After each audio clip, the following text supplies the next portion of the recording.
Europe 1. Le grand direct des médias, Thomas Joubert. Allez, c'est le moment de commenter toute l'actualité média avec nos spécialistes. Le débat télévisé d'hier soir, évidemment, mais pas seulement. J'ai réuni ce matin Caroline Bonacossa, journaliste à stratégie et téléos. Bonjour Caroline. Bonjour. François Ouiz de Prisma Média, Télé Loisirs, Télé 2 Semaines, TV Grande Chaîne. Bonjour. Bonjour Thomas. Quel CV. Et Benoît Daragon, grand spécialiste des médias au Parisien aujourd'hui en France. Bonjour Benoît. Bonjour Thomas, bonjour à tous. On va évidemment commencer par le débat télévisé d'hier soir entre Emmanuel Macron et Marine Le Pen. Alors nous, on fait pas de politique dans cette émission. Je voudrais surtout qu'on s'intéresse à l'aspect télévisuel des choses.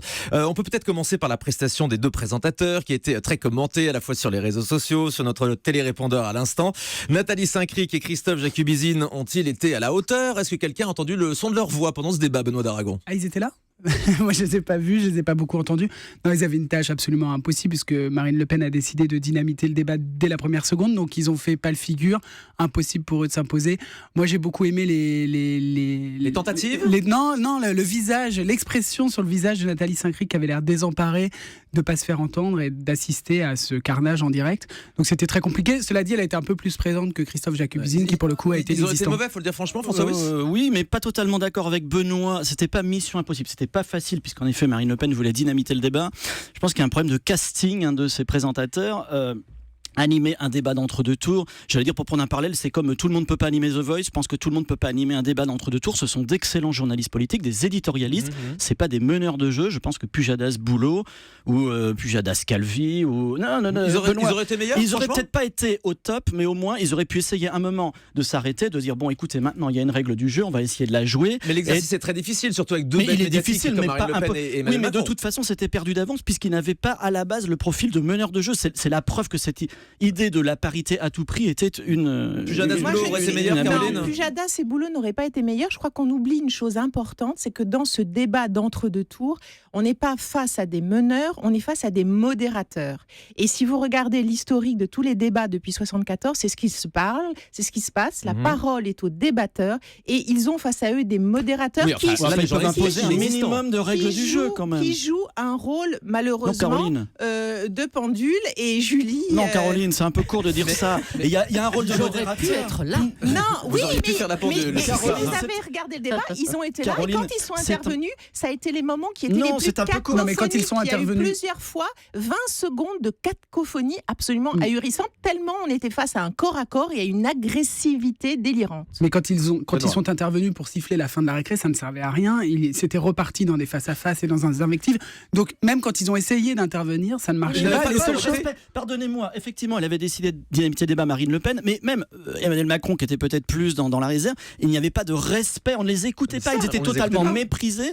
Ils ont été ignorés Je même à un pense qu'un certain David moment. Pujadas, un Yves Calvi, un Ils Jean-Jacques auraient pas Bourdin, été il y a plus des respectés. personnages qui imposent l'autorité dans un débat et à minima, au moins, même si c'était invectivé, même si c'était parti dans tous les sens, ils auraient respecté le côté. La règle du jeu, elle n'était pas respectée. Alors sur le choix de ces présentateurs, on a clairement compris que les candidats avaient eu leur mot à dire, puisque le camp de Marine C'est Le peu de le Pen dire. aurait récusé Anne-Claire Coudray. C'est ce qu'a laissé entendre Emmanuel Macron hier soir en direct. C'est normal en 2017 que les politiques choisissent leurs journalistes, Benoît Daragon ? Non, c'est pas normal et c'est pas ce qui était prévu puisque les journalistes Gilles Boulot et David Pujadas avaient été annoncés avant même qu'on connaisse l'affiche du deuxième tour. Donc c'était plutôt sain. Enfin, pour la première fois, les journalistes n'avaient pas leur mot, les politiques n'avaient pas leur mot à dire. Et puis le CSA a demandé à ce que TF1 et France 2 revoient leur copie. Et là, effectivement, Marine Le Pen a refusé, a refusé Anne-Claire Coudray.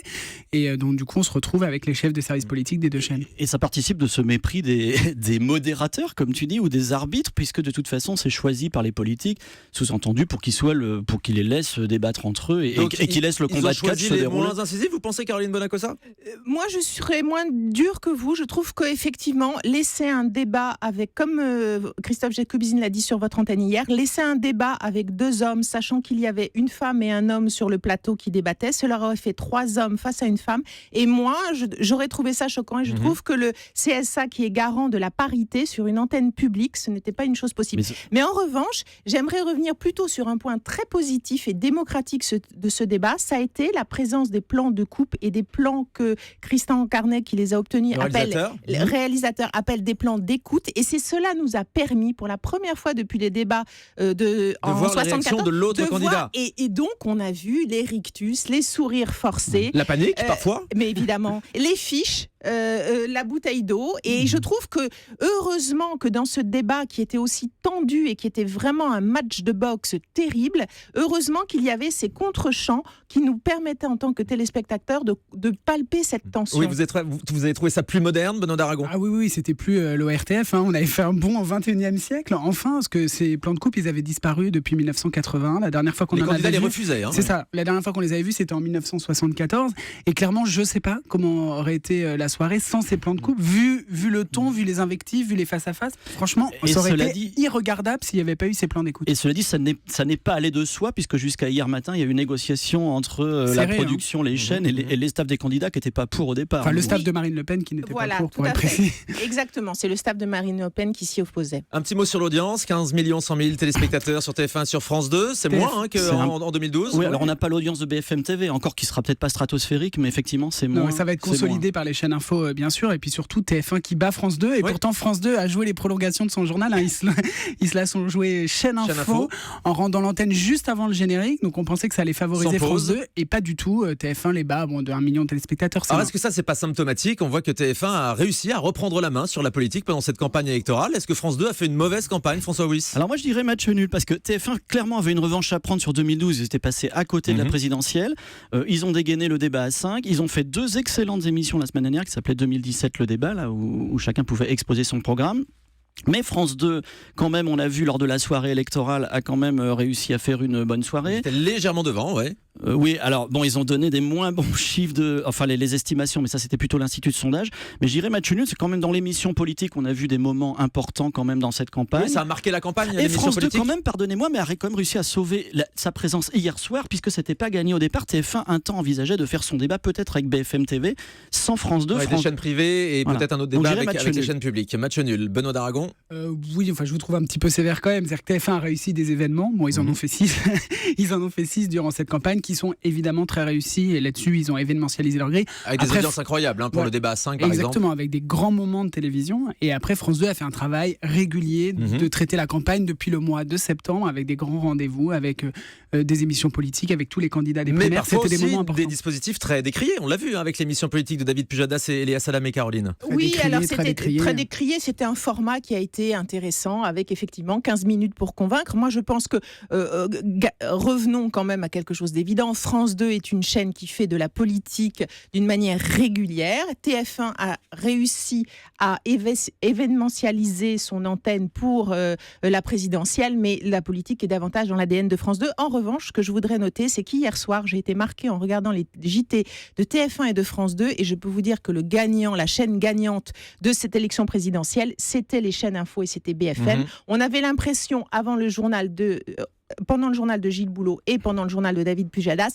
d'être sur une chaîne info et typiquement sur BFM, tellement il y avait effectivement sur les chaînes d'info qui donnent le tempo. Tout à fait, qui donnent le tempo. Il n'y avait que des débats, des envoyés spéciaux qui étaient effectivement sur le plateau, et c'était sidérant de voir ce modèle de chaîne d'info qui s'est maintenant invité sur les 2 grandes chaînes premium en France. Allez, on va passer à un autre sujet, si vous voulez bien. Le départ d'Yves Calvi de LCI pour Canal+. On l'a appris hier. Est-ce que ça vous surprend, Benoît d'Aragon? Bah oui, ça me surprend parce qu'il est arrivé à LCI l'année dernière. En septembre dernier. Il sera resté qu'une saison. On sait qu'en télé, quand on reste une saison, en général, soit c'est une catastrophe au niveau audience, soit il y a un problème en interne. Alors là, c'était pas une catastrophe au niveau audience. Il faisait des bons chiffres pour LCI. Donc, il y a eu un problème en interne. En tout cas, il y a eu une proposition de Canal+ que visiblement, il n'a pas pu refuser. Est-ce que Canal+ paye mieux qu'LCI? C'est très probable. Et donc voilà, ce sera le grand fer de lance de la rentrée de Canal+, qui doit relancer son clair. Donc après, il y a un défi pour Yves Calvi qui est vraiment très intéressant. François Wyss. Moi, je crois que c'est surtout dans l'immédiat, le grand gagnant, c'est Cyril Hanouna, qui, si j'en crois l'excellent article du Parisien, a joué les entremetteurs. Signé par Benoît d'Aragon. Voilà. Alors, il a prouvé qu'il était vraiment l'homme fort du groupe Canal+, puisque c'est lui qui joue les entremetteurs, c'est lui qui convainc quand même Yves Calvi de ce transfert, avec son producteur Jérôme Bellet. Et par ailleurs, c'est quand même assez astucieux, puisqu'il repositionne l'Access de Canal+, comme un concurrent plutôt du grand, de Quotidien et de C'est à vous, sur l'actu pure, et un peu moins de Touche pas à mon poste, c'est-à-dire que ça protège un peu Touche pas à mon poste, qui du coup est un peu le seul talk show un peu. Donc bonne stratégie de la part de Canal.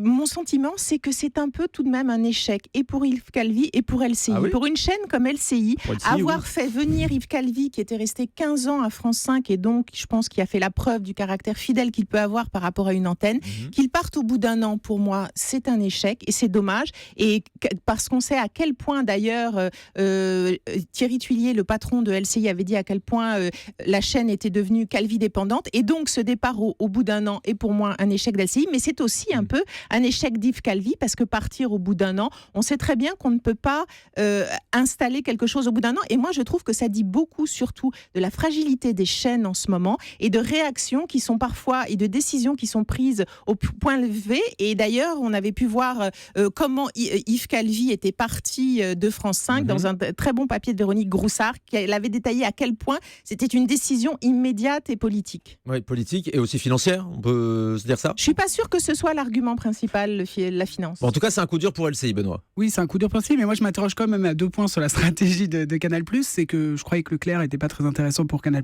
Bon, visiblement, ils le réinvestissent. Et puis surtout, je croyais que les chaînes ne devaient pas se concurrencer entre elles. Et finalement, alors certes, Canal+, en clair, ne va plus concurrencer C8, mais ça va concurrencer CNews, parce qu'on va arriver avec un format très actu, qui était d'ailleurs sur une chaîne info.